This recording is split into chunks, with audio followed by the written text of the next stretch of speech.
Hey guys welcome back to the channel बड़ी I hope you are doing absolutely amazing. So यार देखो, आज का वीडियो थोड़ा सा सीरियस है। मतलब अगर तुम जानना चाहते हो RC21 कब आएगा, फीचर्स क्या आएंगे, ये वो, तो तुम स्किप कर सकते हो वीडियो, क्योंकि यहाँ पर इसकी कोई बात नहीं होने वाली। यहाँ पर हम सिर्फ बात करने वाले हैं सोर्सेज बिजनेस के बारे में, जो मैंने पिछले वीडियो में प्रॉमिस किया था। वैसे तो तुम्हें शायद लग रहा होगा इतना इंटरेस्टिंग टॉपिक नहीं है, लेकिन अगर तुमने पूरा सुना, तुमने पूरा समझा और तुम्हें समझ आ गया, तो तुम्हें बहुत कुछ पता चल जाएगा कि अभी चल क्या रहा है क्रिकेटिंग कम्युनिटी के इकोसिस्टम में यूट्यूब के अंदर। देखो, इस वक्त ना सोर्सेज बिजनेस बहुत ज्यादा एक्टिव हो रखा है। सोर्सेज बिजनेस है क्या? बेसिकली यार देखो, कंपनीज नेक्स्ट वे मल्टीमीडिया, नॉटिस मोबाइल या इनफैक्ट कोई भी कंपनी ना अपने अपने सोर्सेज, अपने अपने एक ऐसे यूट्यूबर्स या क्रिएटर्स बिछा के रखती है यूट्यूब में, जिनके पास थोड़ी डिसेंट सी ऑडियंस होती है और जो थोड़े ऑथेंटिक होते हैं, जिन पे ऑडियंस का ट्रस्ट होता है, मैसेज कन्वे करने के लिए, कोई भी नैरेटिव बिल्ड करने के लिए, ताकि वो कोई मैसेज देना चाहते हैं ऑडियंस को तो वो उनके जरिए दे पाए। क्योंकि इस वक्त यार बहुत ज़्यादा फेक चीज़ें चल रही होती हैं यूट्यूब कम्युनिटी में। तुम्हें पता है, मैं किसी का नाम नहीं लूँगा, तुम्हें पता है कैसी कैसी चीज़ें होती हैं। हर हफ्ते अपडेट आ रहा है या फिर कुछ भी फॉल्स चीज़ें, और इससे एक्चुअली प्रॉब्लम होती है कंपनी को। बिकॉज फॉर एग्जाम्पल, अगर किसी यूट्यूबर ने बोला कि भाई एक हफ्ते बाद अपडेट आ रहा है, जो कि नहीं आने वाला है, एक हफ्ते बाद अपडेट आ रहा है, एक हफ्ता गुजरेगा, आप गाली उस यूट्यूबर को नहीं दोगे कि अपडेट क्यों नहीं आया जब आने वाला था, आप गाली दोगे कंपनी को। एक्चुअली ने कंपनी में कुछ बोला ही नहीं था, बोला था जिस यूट्यूबर ने, और वो भी अपने हिसाब से कुछ भी बोल देता व्यूज़ के लिए। तो इससे हेट मिलती है कंपनी को। इससे सही बचने के लिए कह सकते हैं कि सोर्सेज बिजनेस अब बहुत एक्टिव हो चुका है। बनते कैसा ये सोर्स, आपके दिमाग में आ रहा होगा यार कि आखिर कैसे बनते हैं, मेरे भी सोर्स होने चाहिए। तो यार देखो, इसका कोई ऐसा सेट फॉर्मूला नहीं है कैसे बनते हैं। दो ही तरीका होता है, या तो यूट्यूबर्स का कोई कनेक्शन हो कंपनी में। फॉर एग्जांपल, अगर कोई यूट्यूबर है जो कंपनी में काम कर रहा है और किसी रीज़न की वजह से वो छोड़ देता है जॉब, लेकिन उसके दोस्त तो होंगे ना कंपनी में, बिकॉज उसने वहाँ पे काम करा है, तो उसके सोर्सेज बन जाते हैं। उसे नॉर्मल लोगों से ज़्यादा पता होता है कि कब आने वाला अपडेट, क्या चीज़ें आने वाली है। इसी तरीके से कोई ऐसा यूट्यूबर है जिसने कंपनी के साथ कुछ इवेंट करा है, कुछ कंपटीशन, टूर्नामेंट या ऐसा कुछ करा है, या फिर मेरे केस में व्लॉग करा है, तो थोड़े बहुत जान पहचान वहाँ से बन जाती है। दो चार लोगों को आप जानते हो, तो आपको पता होता है क्या चीज़ें हैं, क्या चीज़ें नहीं है। और इसका कॉन्ट्री दूसरे तरीके से बात करें तो नेक्स्ट वे मल्टीमीडिया के भी कुछ आप बड़े बड़े चैनल्स जानते हैं जिनके साथ कोलैबोरेशन वगैरह हो रखा है। तो यहाँ पे दूसरे तरीके से काम करता है। यहाँ पे कंपनी अप्रोच करती है कि भाई आप हमारे साथ कोलैबोरेट कर लो।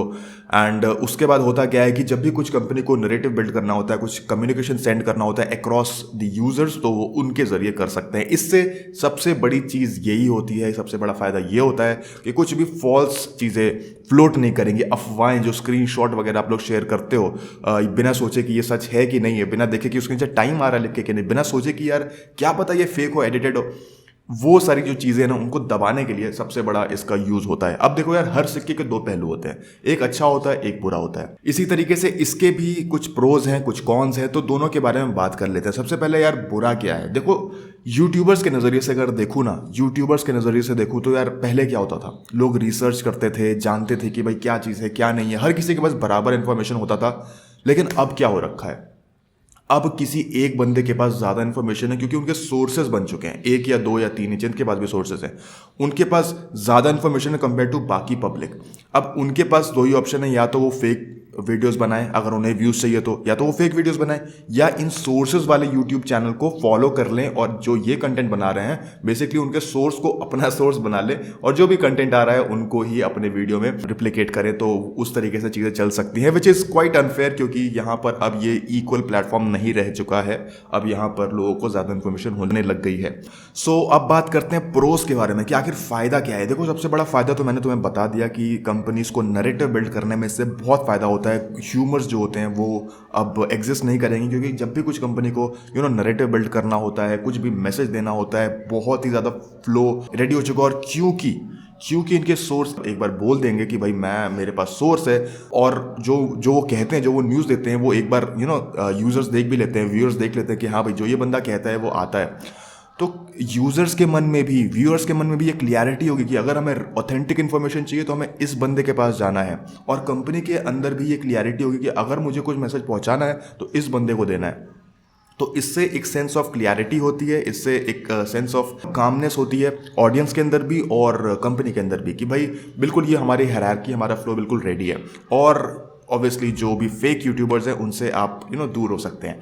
सो यार कुल मिला के ये सारी चीज़ें हैं, इन सारी चीज़ों की वजह से ये जो है ना सोर्सेज बिजनेस आजकल बहुत एक्टिव हो रखा है और हर बंदा कह रहा होता है कि हमारे सोर्स है। एक्चुअली 2-4 लोगों के ही सोर्स है और वहाँ से ये सारी चीज़ें निकलती हैं और पूरी दुनिया में फैल जाती हैं। और गाइज नाम वगैरह की बात करूँ तो मुझे पता है कौन किसका आजकल सोर्स बना हुआ है, चाहे वो नेक्स्ट वे मल्टीमीडिया का वो बड़ा चैनल हो या फिर उनके कुछ छोटे चैनल्स भी हैं। इसी तरीके से यार मुझे नॉटिस मोबाइल का भी पता है क्या सोर्स क्या सिस्टम चल रहा है, लेकिन obviously I don't want to take names of any YouTube channel. बस मेरा पर्पस इस पूरे वीडियो से था ये कि आपको पता होना चाहिए कि चल क्या रहा है। पिछले 2-3 महीनों में चीज़ें बदल गई हैं। अब ये इतना सिंपल नहीं है जैसा पहले हुआ करता था, जैसा पहले होता था कि भाई किसी को कुछ नहीं पता होता था। अब बहुत लोगों को बहुत कुछ पता है। क्या पता किसी के पास गेम भी हो RC21, किसी यूट्यूबर के पास उसको सब पता भी हो क्या चीज़ें चल रही है क्या नहीं चल रही है। तो पूरा पर्पस यही था यार, नो हेटरेड टू एनीवन, हर कोई अपना बेस्ट दे रहा है। इवन जो फेक कंटेंट बनाते हैं, नो ऑफेंस टू देम यार, देखो मेहनत तो फिर भी लगती है ना, आपको वीडियो तो फिर भी रिकॉर्ड करना पड़ता है, एडिट करना पड़ता है, सारी चीज़ें करनी ही पड़ती हैं। बट ये चलो उनका चॉइस है। एनीवेज सो या guys this was it for the video. I hope तुम्हें समझ आ चुका होगा कैसे चलती है यहाँ पर चीज़ें आजकल, कैसे 2-3 महीने में चीज़ें बदल चुकी हैं क्रिकेटिंग कम्युनिटी में यूट्यूब के अंदर में। सो या यही थोड़ी चीज़ें मुझे तुम्हें बतानी थी। And thank you so much for watching this video. मिलते हैं नेक्स्ट वीडियो में, लेकिन जाने से पहले बिहारी का चैनल सब्सक्राइब जरूर करो। बहुत ही एंटरटेनिंग वीडियो बना रहा है यार, हर वीडियो में प्रमोट कर रहा हूँ, कर लो ना सब्सक्राइब यार, क्या होगा, डिस्क्रिप्शन में लिंक है।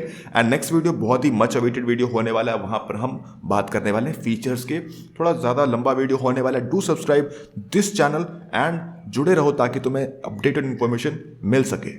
Thank you. लेकिन बेटा तुम्हारा भी तो सोर्स है ना। अबे ताऊ मेरा सोर्स थोड़ी ना यार, उसको सोर्स थोड़ी ना बोलते हैं। अरे वो तो अबे कैमरा ऑन है भाई, तो सामने क्यों बोलता है यार। म्यूजिक